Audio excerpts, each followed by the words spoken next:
రాజశేఖర రెడ్డి గారి మరణానంతరం 16 సంవత్సరాలు పూర్తయినా రైతుల పట్ల రాజశేఖర రెడ్డి గారికి ఉన్న అభిమానాన్ని గుర్తించి రైతుల పట్ల కేవీపీ రామచంద్రరావు గారికి అభిమానం ఉందో లేదో నాకు తెలియదు, నేను అప్పుడు అడగలేదు. కానీ డాక్టర్ వైఎస్ రాజశేఖర రెడ్డి గారికి రైతుల పట్ల ఉన్న అభిమానం వ్యవసాయం దండగ కాదు, వ్యవసాయాన్ని పండుగ చేసి రైతునే రాజును చేయాలన్న వైఎస్ఆర్ ఆలోచనని కొనసాగించాలన్న ఆలోచనతో ఈరోజు కేవీపీ గారి కార్యక్రమాన్ని ఏర్పాటు చేయడం జరిగింది.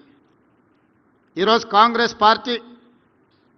పార్టీ కాదు, ఈ దేశంలో రాష్ట్ర ప్రభుత్వాలు ఏర్పడాలి అని అంటే ఖచ్చితంగా ఉచిత విద్యుత్ హామీ ఇవ్వాలన్నంత బలమైన ముద్ర రాజశేఖర రెడ్డి గారు ఈరోజు చెరగని ముద్ర రైతుల మెదళ్లలో రాజకీయాల మీద వారు ప్రభావితం చేసిండ్రు. ఆనాడు రాజశేఖర రెడ్డి గారు రైతులకు ఉచిత కరెంటు ఇవ్వాలి అన్నప్పుడు చాలా రకమైన చర్చలు జరిగినాయి. అసాధ్యమన్న వాళ్ళు ఎక్కువ మంది.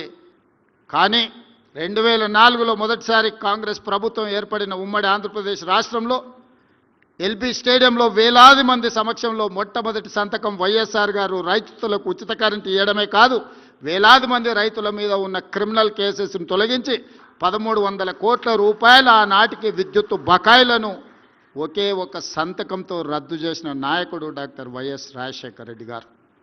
అదే కాదు, రైతులకు సంబంధించిన రుణమాఫీ కేంద్ర ప్రభుత్వం శ్రీమతి సోనియా గాంధీ, మన్మోహన్ సింగ్ గారు చేసినప్పుడు కొంతమంది రైతులకు ఆ లబ్ధి జరగకపోతే వారు ఆలోచన చేసి ప్రతి రైతు కుటుంబానికి 5,000 రూపాయలు ఖచ్చితంగా ఇవ్వాలి అని దాదాపుగా 10,000 కోట్ల రూపాయలు మళ్ళీ 2008-9 సంవత్సరంలో వైఎస్ రాజశేఖర రెడ్డి గారు రైతాంగ కుటుంబాలను ఆదుకునే ప్రయత్నం చేసిండ్రు, వారు ఆదుకున్నారు.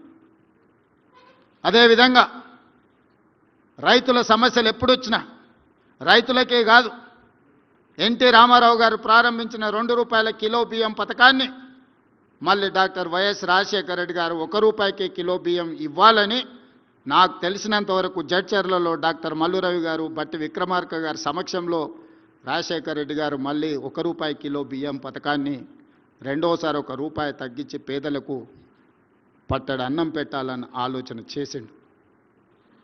అదేవిధంగా ఈరోజు ఏ రాష్ట్రంలో ఎవరైనా రైతులకు ఉచిత కరెంట్ ఇవ్వాలన్న ఆలోచన చేస్తే వైఎస్ఆర్ గారిని గుర్తు చేసుకునేంత బలమైన ముద్రను రాజశేఖర రెడ్డి గారు ఈరోజు అందరి గుండెల్లో రైతుల ఆలోచనలో పదిలంగా చేసుకున్నారు.